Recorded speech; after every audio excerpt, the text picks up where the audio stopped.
محترم والدین، آج بچوں نے اسکول میں سواد کے خاندان کا آخری حرف ضاد سیکھا، اسے متعلقہ سرگرمیاں کیں، اس کی ادائیگی سیکھی، اس سے شروع ہونے والے الفاظ بھی سیکھ لیے۔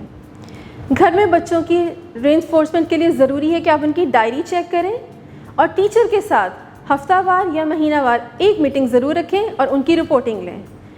QR کوڈ کو اسکین کریں اور ضاد سے متعلقہ بچوں کو ویڈیوز دکھائیں۔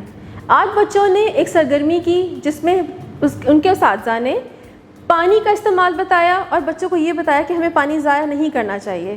آپ نے بھی بچوں کو گھر میں ضرور اس کی ہدایات دینی ہے اور پانی کا استعمال بھی بتائیں اور یہ بھی ان کو مشق کروائیں کہ پانی کو ضائع نہیں کرنا چاہیے۔ اس کے علاوہ STEM ایجوکیشن کے قاعدے کے مطابق جتنی بھی سرگرمیاں یا پروجیکٹس دیے گئے ہیں ان میں سے کوئی ایک پروجیکٹ بنانے میں بچوں کی آپ رہنمائی کر سکتے ہیں۔